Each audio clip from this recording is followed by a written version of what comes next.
আসসালামু আলাইকুম আমার ইউটিউব পরিবারের ভাই ও বোনেরা সবাই কেমন আছেন? আশা করি সবাই অনেক অনেক ভালো আছেন। আমি আলহামদুলিল্লাহ তোমাদের দুয়ায় ভালো আছি।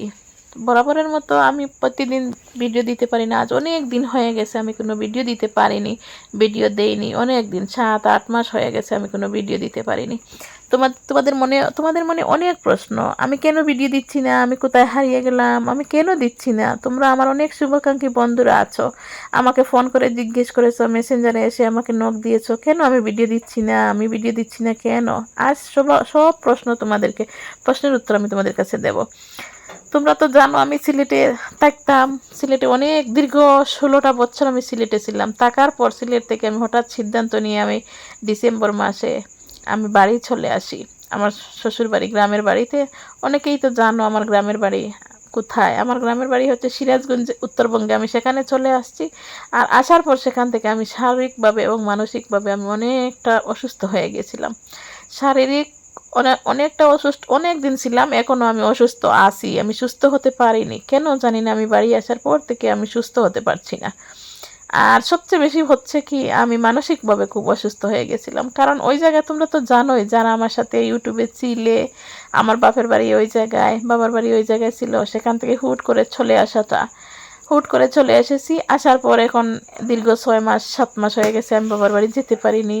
আর হুট করে চলে আসার জন্য আমার মনটা খুব, মানসিকভাবে আমি খুব ভেঙে পড়েছিলাম। আমি ধীরে ধীরে ধীরে ধীরে অনেক কষ্টে আমি এখন ঠিক হয়েছি। মানসিক দিক দিয়ে আমি সুস্থ হওয়ার চেষ্টা করছি, কিন্তু শারীরিক দিয়ে আমি সুস্থ হতে পারছি না। আমি সব সময় অসুস্থ লেগেই থাকে আমার শরীরে। শারীরিক এবং মানসিক দিক দিয়ে যদি মানুষ অসুস্থ থাকে, তাহলে কোনো মতেই মানুষের ভিডিও কি মানুষের অনেক প্রিয় জিনিসও মানুষ হারিয়ে ফেলে। অনেক কষ্টের বিনিময়ে আমার ইউটিউব চ্যানেলটা আমি মনিটাইজেশন করিয়েছি, যারা যারা আমার সাথে ছিলে সবাই জানো।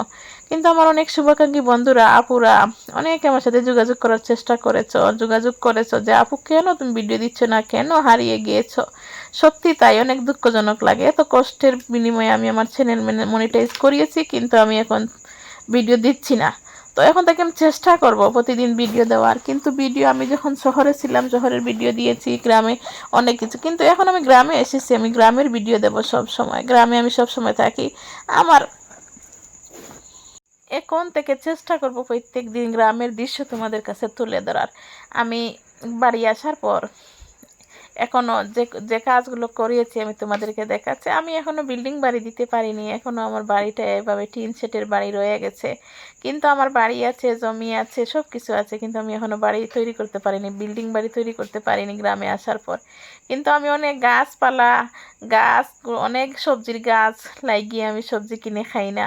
তোমরা তো দেখতেই পাচ্ছ, আমি দেখাচ্ছি তোমাদেরকে, কারণ আমার খুব ভালো লাগে। আমি এই সব পছন্দ করতাম আগে থেকে। আমি শহরে বন্দি জায়গায় যখন ছিলাম তখন আমি বিরক্তিকর সময় পাস করছিলাম, কিন্তু এখন আমি এসেছি খোলা ময়দানে, খোলা মাঠের মতো, সব কিছু খোলা।